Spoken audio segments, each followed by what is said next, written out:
Assalamualaikum dan salam sejahtera. Nama saya Nur Alia Nadirah binti Rosli. Nombor matrik saya E192585. Saya merupakan seorang pekerja sosial. Setiap hari dan setiap waktu, saya sibuk dalam menguruskan hal-hal klien saya. Pada suatu hari, sedang saya sibuk bekerja, tiba-tiba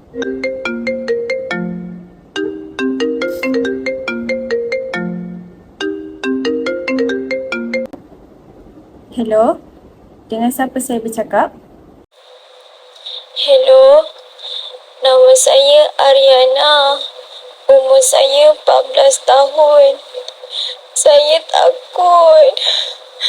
Semalam, saya duduk berdua dengan ayah saya dekat rumah.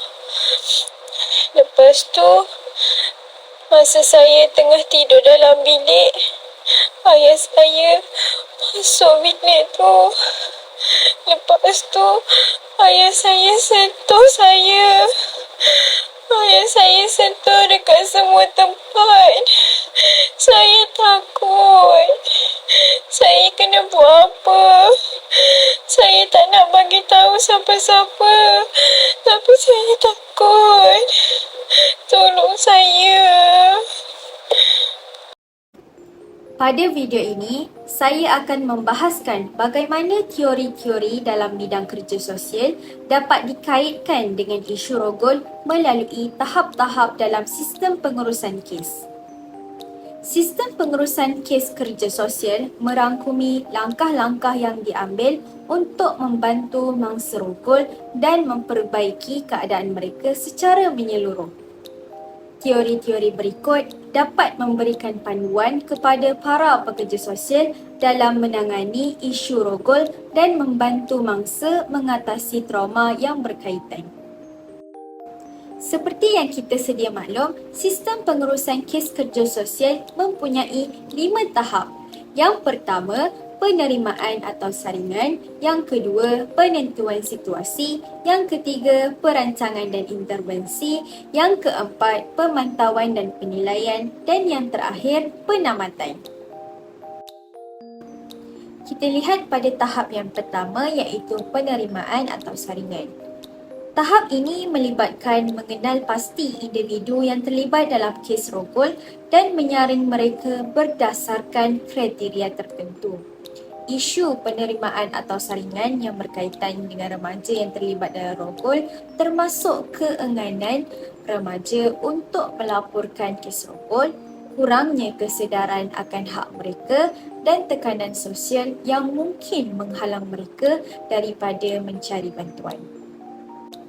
Dalam kesemua isu ini, penting untuk melakukan pendekatan yang sensitif dan proaktif untuk memastikan remaja yang terlibat dalam kes rogol merasa didengar, dipercayai dan didukung sepenuhnya. Sistem sokongan yang tepat dan pendidikan mengenai hak-hak mereka perlu disediakan untuk membantu mengatasi isu-isu ini dan memastikan keadilan bagi remaja yang terlibat dalam kes rogol. Kita pergi kepada tahap yang kedua iaitu penentuan situasi. Tahap ini melibatkan penilaian situasi keseluruhan remaja yang terlibat dalam rogol, termasuk faktor-faktor seperti tahap kecemasan, kesihatan mental dan keperluan keselamatan. Isu yang timbul di peringkat ini mungkin termasuk trauma psikologi yang dialami oleh remaja akibat rogol, rasa malu atau bersalah yang menghalang mereka daripada mencari bantuan dan risiko kesihatan jangka panjang yang berkaitan dengan kejadian rogol. Dalam tahap ini, pekerja sosial perlu mengambil pendekatan holistik dan komprehensif untuk menilai dan menangani keperluan remaja yang terlibat dalam kes rogol. Ini melibatkan menyediakan sokongan psikologi, menangani sebarang rasa malu atau rasa bersalah yang mungkin dirasakan dan menyediakan rawatan perubatan yang sesuai. Tujuan utamanya adalah untuk membantu pemulihan dan kesejahteraan belia yang terlibat dan mencegah kesan negatif jangka panjang rokok. Tahap yang ketiga pula, perancangan dan intervensi. Pada peringkat ini, langkah-langkah intervensi dan pelan tindakan dibentuk untuk membantu remaja yang terlibat dalam rokok. Isu dan permasalahan yang perlu diambil kira termasuk akses kepada bantuan kesihatan mental dan perundingan, perlindungan keselamatan fizikal dan emosi, dan pendidikan mengenai kesedaran seksual dan hubungan yang sihat. Perancangan dan intervensi berkaitan dengan strategi dan langkah-langkah yang diambil untuk merancang dan melaksanakan intervensi untuk remaja yang terlibat dalam rokok. Salah satu teori yang relevan ialah teori pembelajaran sosial oleh Albert Bandura. Teori ini menjelaskan bahawa tingkah laku individu dipengaruhi oleh proses pemerhatian, pemodelan dan penguatan. Dalam konteks ini, campur tangan yang berkesan mungkin melibatkan pembentukan semula sikap dan kepercayaan remaja melalui pemerhatian dan pemodelan tingkah laku positif. Teori ini membantu pekerja sosial dan profesional kes sosial dalam merancang intervensi yang berkesan untuk membantu remaja tersebut. Dalam konteks rogol remaja, campur tangan yang berkesan mungkin melibatkan tindakan seperti pemerhatian dan analisis, pemodelan tingkah laku positif, penguatan dan galakan, pendidikan dan kesedaran, sokongan psikososial dan kerjasama dengan rangkaian sokongan. Pertama, pemerhatian dan analisis. Pekerja sosial perlu memerhatikan dan menganalisis situasi yang melibatkan remaja yang terlibat dalam rogol.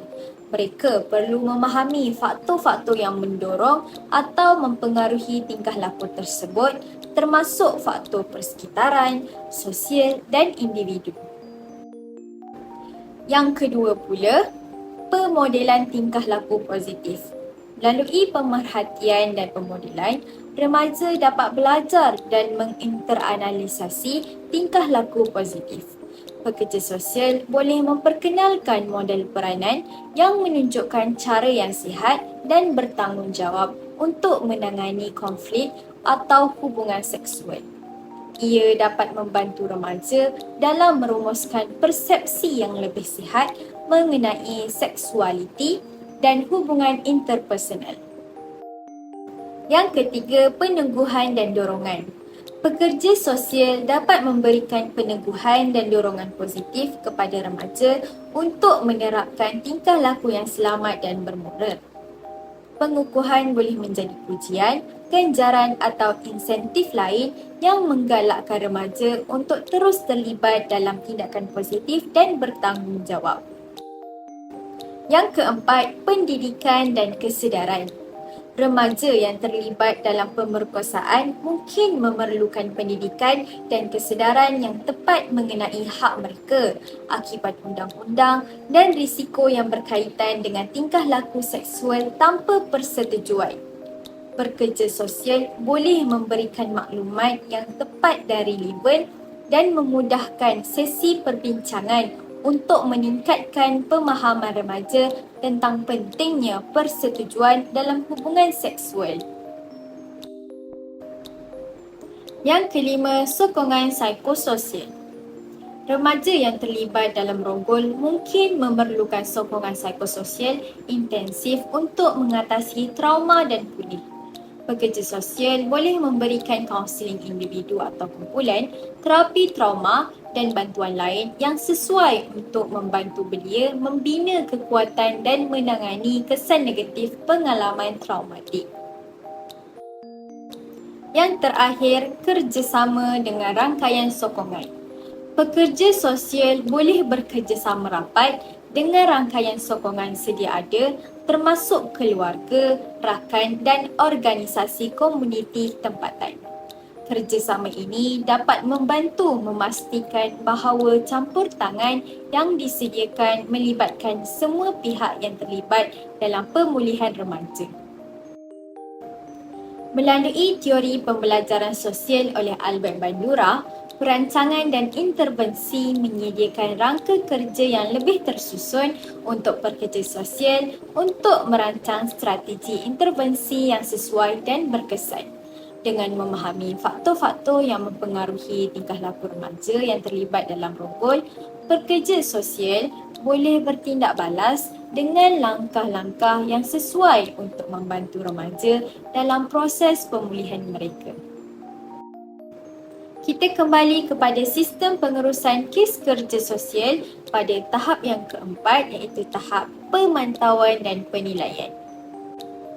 Tahap ini melibatkan pemantauan dan penilaian kesan intervensi yang dilaksanakan terhadap remaja yang terlibat dalam rogol. Isu yang relevan termasuk kecekapan dan keberkesanan intervensi, kesinambungan sokongan jangka panjang yang diperlukan oleh remaja dan penilaian kemajuan mereka dalam pemulihan. Pada tahap ini, penting untuk melakukan pemantauan dan penilaian yang teliti terhadap intervensi yang dilakukan terhadap remaja yang terlibat dalam kes rogol. Dengan melakukan penilaian yang teliti, dapat diperbaiki dan disesuaikan intervensi yang disediakan untuk memberikan sokongan yang berkesan dan sesuai dengan keperluan remaja. Di samping itu, memastikan ketersediaan sokongan jangka panjang yang diperlukan dan memantau kemajuan remaja dalam pemulihan adalah faktor penting dalam usaha untuk membantu mereka mengatasi kesan rogol. Pada tahap yang terakhir, iaitu penamatan, pada tahap ini tindakan terakhir diambil berdasarkan penilaian keseluruhan remaja yang terlibat dalam rogol. Isu yang berkaitan dengan penamatan termasuk penilaian kesediaan remaja untuk kembali ke kehidupan normal, pemulihan emosi dan psikologi, dan sokongan yang diperlukan selepas intervensi untuk memastikan remaja tersebut mendapat bantuan yang berterusan. Pada peringkat ini, tindakan terakhir diambil berdasarkan penilaian keseluruhan remaja yang terlibat dalam kes rogol. Ini melibatkan menilai kesediaan mereka untuk kembali ke kehidupan normal, memastikan pemulihan emosi dan psikologi yang mencukupi dan memberikan sokongan berterusan selepas campur tangan. Jadi, kesimpulannya, dalam kes rogol yang melibatkan remaja, sistem pengurusan kes kerja sosial mesti menguruskan proses dengan kepekaan dan pemahaman yang tinggi terhadap keperluan remaja. Ini melibatkan pendekatan empati, tidak menyalahkan dan memberi perhatian kepada perspektif dan keinginan remaja.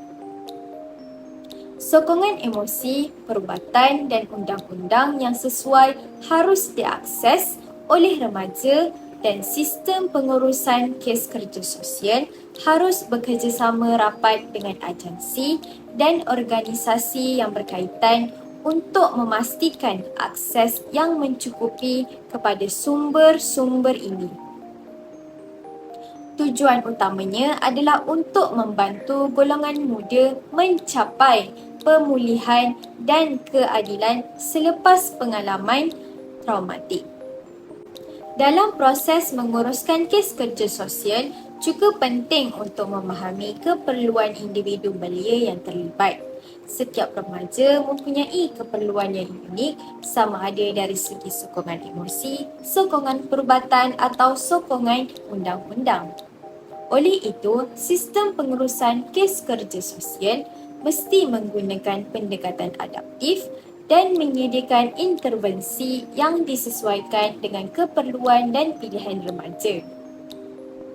Dengan kepekaan, pemahaman dan akses yang mencukupi, sistem pengurusan kes kerja sosial dapat memberikan sokongan yang diperlukan untuk remaja dalam proses pemulihan mereka selepas rogol.